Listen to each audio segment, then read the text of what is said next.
Hey everyone, it's Kelsey. Welcome back to my channel, and it is time to do my monthly wrap-up for the month of May. Talk about the books I read. I read 7 books in May. The first book I read was Fourth Wing, which I'm not going to discuss too much in this video because I already talked about it in my April wrap-up. Because I finished it before I filmed the video. I finished it, I think, literally on like the 1st of May technically, so if you want to hear my thoughts on that, go check out that video. But I did give it a 5 out of 5 stars and really loved it, so well, that's just a little preview for that. Then the next book I finished the first Pretty Little Liars book by Sarah Shepard. Obviously this is what the show was based off of, and I was rewatching the Pretty Little Liars show, and then I was like, you know what, I kind of want to read the book and see like how similar it is. It's pretty similar, not gonna lie. I had a good time with it. I gave it a 4 out of 5 stars. Now, my rating system is kind of based on vibes, so I'm not like, I'm not giving it a 4 out of 5 stars because I think it's like, you know, literature and should win like any prizes, but I enjoyed it and I had fun with it, and I like finished it really fast, so that's kind of what a 4-star read kind of feels like to me. So I did give it a 4 out of 5 stars. Everybody knows what this is about, I would assume, but basically, in case you don't know what it's about, there's 4 girls and their friend Allison just went missing one night, peep the turkeys, and then they start getting mysterious texts from this person named A, and they know all their secrets, and so they kind of get stuck in this like cat and mouse game, trying to like keep their secret safe and like stay safe from A, but also trying to figure out like what happened to their friend. Like, is she still alive? Is she dead? Who killed her? Like, it's kind of the mystery of it all. The show was really, see, I struggle to say good because it's good for me because it's nostalgic, but if you were watching it for the first time now, I don't know if people would call it good, but I think it is such an iconic show that if you haven't seen it, you should go check it out because I think it's very bingeable, and I had just as much fun with the books as well. I also kind of love the really ugly covers with the dolls on the front. Like, I think it's perfect for the vibes of this series, so I had fun. I probably will continue reading them eventually, but my library doesn't have like the 2nd and 3rd, so I'm gonna try to find them at like the thrift store or something because usually they're there, but last time I went they weren't, and I was like, come on, they have been here for years and now they're not here, so I might try to find them at the thrift store, but we'll see. Then I read Wicked Tides by Courtney Lee. I didn't rate this book on Goodreads, but I think on Fable I gave it like a 2.75 out of 5 stars, or maybe like a 3-star. It would probably sit at about a 3-star for me. This is a dark like fantasy romance about this world where there are sirens and they eat people, like actually eat people. So then there's also like siren hunters, and so the main guy in this book is a hunter, and a siren kind of clan killed his father and like all of his father's crew except for him and like one other person, so he kind of like followed in his father's footsteps and now hunts sirens as well, and he like hates them obviously for that reason. But then the girl in this story, which is like the main girl and then there's the main guy, it's like dual point of views, she's a siren, and sirens are like kind of evil, no offense, most of them are. They just don't really have like, most of them don't have any like humanity. They just like don't feel bad about eating people. And she was on the island, her mother is the one that killed his family, and she was on the island and she actually let him go because he was just a kid, and let him out of the cage. And when sirens are kids, they aren't like evil yet, and she let him go, but then he ended up murdering her mother and everybody, all the other sirens except for the siren that let him go, which was it justified? Kind of, because her mother killed his father in front of him and then she let him go, and then he killed her mother as revenge, so like, you know. But then there's this whole like hatred thing going on because the story is set like years later when they're like adults, so obviously they've both spent their whole lives like hating each other and kind of like hunting each other and like waiting to run into each other again so that they can like kill each other. That's the goal. But then they kind of like start developing like kind of feelings for each other, so that's what the book is about. It's a dark kind of romantasy, I guess. There's definitely, read the trigger warnings for this because there are trigger warnings at the beginning because it's definitely very dark, but I had fun with it. I have to be in a certain mood to read something really dark like this, and I was just kind of in the mood, and I read it in like one day. So I had a lot of fun with it. I think if it sounds like something that you're interested in, definitely go give it a try. It's on Kindle Unlimited, but check the, you know, the content warnings and the trigger warnings, because, you know, if there's stuff in this book that you kind of like, I don't want to read about that, you know what I mean? So that was the second one I read. I finished that one really fast. Then I read The Titan's Curse by Rick Riordan. This is the third one in the Percy Jackson series. I read this for a video that is not out yet when you're watching this, but I had read the first two, The Lightning Thief and The Sea of Monsters, like years ago, and I had the box set and I just never like continued the series. I don't know why. And then finally I did, and I really enjoyed this one. I gave it a 4 out of 5 stars. But obviously, if you don't know what the Percy Jackson like series is about, most people do, but if you don't, basically the Greek gods come to Earth, have children with humans, and then those are demigods, and demigods have kind of like powers inherited by their parents, and they usually become heroes and they go on like quests, and that's kind of the gist of it. It is set in like modern times, like in nowadays, so, and I love a good like urban fantasy like sort of thing, like that's kind of my jam. But Percy is the main character of this, and I don't know if this is a spoiler alert. I can't even remember the synopsis for the first book, but I think this is definitely the synopsis. But he is the son of Poseidon, and being a son of one of the big three, Poseidon, Zeus, or Hades, is forbidden. They made a pact to not have any children because there's this prophecy that one of the children is either gonna like save Olympus or bring an end to all the gods when they turn 16. So Percy Jackson is kind of a, not kind of, he is a forbidden child of one of the big three. So this whole series is just about his like adventures and the quests he goes on and kind of all the trouble he gets into, because a lot of monsters hunt demigods because they can like smell them and they want to like, you know, eat them or capture them, do various things with them.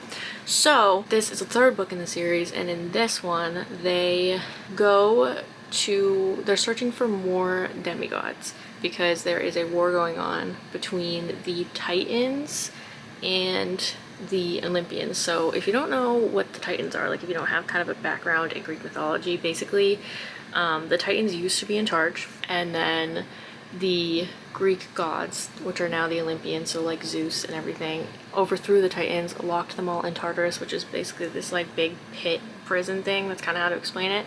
And then the Olympians became the rulers, which is the Greek gods, Zeus, Poseidon, Hades, Aphrodite. Y'all know what I'm talking about. So they are trying to start a war and retake over the earth back from the Olympians. And so now there's a war going on between the two different sides. Some of the demigods are on the Titan side, some are on the Olympian side, some monsters are on the Titan side. It's like this whole war thing. Obviously Percy is on the side of the Olympians because it is Percy Jackson and the Olympians. So in this one, they start off and they are trying to find more demigods to recruit them, to bring them to Camp Half-Blood, which is where these demigods go to train and become heroes. They meet the D'Angelo siblings, and when they are trying to save them from the monsters that are hunting them at their school, because they don't know what they are yet, they run into this like skeleton army that Kronos has created. So there's that whole issue. Then they also meet the hunters, which are Artemis's like girls that are immortal and just kind of like ride with Artemis. So they meet Artemis too, and then Artemis gets kidnapped and then they have to go save her. So this is kind of the plot of that. Artemis and Annabeth gets kidnapped, which Annabeth is another one of the main characters, and one of Percy's friends and kind of love interest at this point in the book. They have to go on a quest to save Artemis and to save Annabeth from Kronos. That is the plot of this book. It is really fun. They run around doing the quest, which is a good time, and also like it's always fun because when you go on a quest it has to be like prophesized by the oracle. So you spend the whole book trying to figure out what the different lines of the prophecy could be leading to and how they're going to play out. So in this book, you kind of sit there the whole time and you're like, is this line of the prophecy? What does this line of the prophecy mean? So it's a lot of fun. I also really loved the characters in this one. We meet new characters. We meet Zoe, which is one of the hunters, and I really liked her character. I thought she was fun. Bianca, obviously, which is one of the D'Angelos, and I really loved her. And Nico, who's like my baby. He's like one of my favorite characters in the entire world of this world. Thalia is in this more, who we met in Sea of Monsters. It's just fun watching them go on their quest, and it was fun learning about new characters, and there's new monsters in this one that we haven't seen before, and new just like mythical creatures. Also, I felt like the gods were a lot more prevalent in this one than they usually are. They're always kind of in it, right? But in this one, it felt like they got more involved. They're technically not supposed to be involved with humans and demigods in their quests. They're not supposed to interfere, but you know, they kind of play by their own rules. And there are a lot of gods in this one. This one has Aphrodite shows up, Ares shows up, Artemis is obviously in it, Apollo shows up. So there's a lot of gods in this one, and I always love when the gods make an appearance because they're so funny and they're so fun. And I just like, Rick Riordan is just really good at just making all of this like modern and relatable, and like all of the dialogue is so funny, and you really do feel like Percy is telling the story, and it feels like it is how someone this age would tell the story. And these are just such easy reads. Like I always fly through them. They're just so fun and fast to read, and they don't take like a lot of brain power, but they're good. Does that make sense? So loved it. I gave this a 4 out of 5 stars. The only reason I didn't give it a 5 out of 5 stars is because for me a 5 star is like, I'm obsessed with this book, I'm gonna reread this book, yada yada yada, which as books in this series go, this isn't like a 5 star for me. Then I read In Good Company by Kat Singleton. This is a romance that I've seen everybody talk about and everybody reading, and I wanted kind of a cute summery romance, and this one definitely is that. It is set in the Hamptons, and the main girl is a chef. She's really passionate about cooking and making her own recipes, but she is supposed to go work for her family's company to help out her family who's kind of like struggling. But they basically said that she'd have the summer to have one last summer working in the Hamptons, just enjoying, because she loves being in the Hamptons and working there. So they're like, you can just have like one last summer to kind of enjoy it and like do whatever you want before you have to go and work at her family company. So she's not like rich or anything. Part of the reason why she's working is because she wants to save up money to help her parents, sort of thing.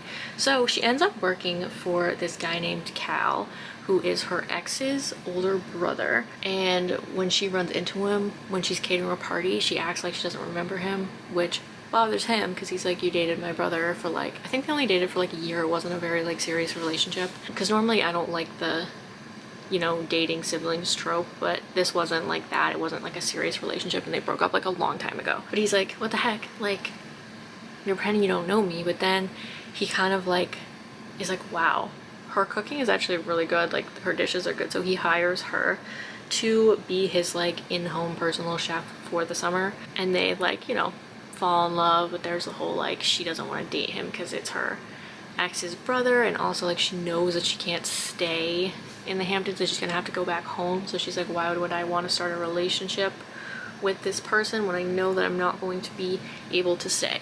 So that is kind of the plot. I gave it a 3 out of 5 stars. It was very cute, it was very fun. This is perfect. I would recommend reading this like in the summer, because I think this is like a perfect like beach read. It was just fun. Like I enjoyed it. I liked both the characters, I liked the story, and I just had a lot of fun with it. I would definitely read something else by this author, and I do just think this was like a perfect kind of like fun summer romance type of vibe. Then the next book I finished was Percy Jackson and the Battle of the Labyrinth, which is the 4th book in the Percy Jackson series. Which, first of all, can you look at this cover? I think this is my favorite cover of all of them that I own. I gave this a 5 out of 5 stars. This was a 5-star grade for me. I obviously have already explained to you what the whole series kind of is about, so I'm going to just jump into this book in particular. This one, they obviously, you can tell, they have to go into the labyrinth. That is their quest.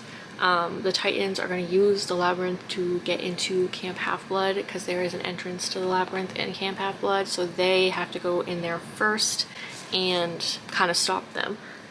They are trying to get the builder of the labyrinth to be on their side and to not help Luke, because he's the only person that can navigate the labyrinth. The labyrinth kind of has a mind of its own and it's always changing, but the guy who built the labyrinth can navigate it. And the labyrinth is fun because it opens up to different rooms that have like different challenges, but also like it spits out in random places like in the world. I also love a good like trials book, anything that has kind of like trials, and even like a maze. Like that's my jam. So this one was really fun.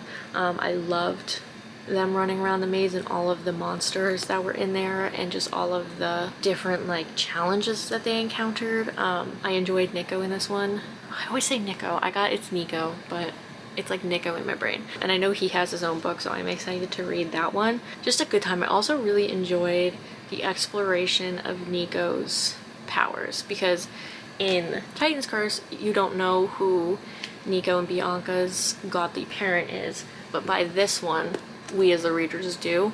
And so I really enjoyed the exploration of his powers and what he can do with his abilities. I thought that was super interesting, and him as a character is just super interesting as well. So I really enjoyed this one. I had a lot of fun with this one, and this was a 5-star read for me for sure. Then the last book I finished is a book called Dead Sexy, which I read for a video that you guys will see soon. This is by Cameo McPherson. I give this a 3 out of 5 stars. This was on Kindle Unlimited. I'm actually not sure if it's like an indie self-published book. I think it is. This is set in a world where it's like post-cataclysm, and the cataclysm was basically all the magic in the world just like exploded, and then it turned some people into supernatural creatures, or like human supernatural hybrids sort of thing. And so this is like post that, and everyone is kind of like living with the world the way it is now. And the main character, whose name is Cass, is a zombie hunter. But the zombies aren't like mindless like Walking Dead zombies. They're more like revenants, so they're like just people reanimated in their corpses with unfinished business, and usually once they finish their unfinished business they kind of die again and pass on to the other side. But sometimes if they don't finish their unfinished business, or they don't go back for whatever reason, they kind of go crazy, and that's when they become dangerous zombies that attack people and try to eat people. So she hunts them for that reason, and she gets paid to do it. She's kind of like, I guess, a mercenary. But so she gets paid to do that. So this book is about, this guy comes to her and asks for her help in hunting his like zombie revenant brother who just came back from the dead. And what I really liked about this story, first of all, the world is super interesting and super unique. And second of all, through the whole book there's the mystery of who killed Gideon, which is the revenant that she's hunting. Why? Because it was like kind of like a murder plot. What is his unfinished business? Why did he come back? Where is he? What is he doing? And there's just this whole mystery that I thought was really well done, and the way it unravels is really well done.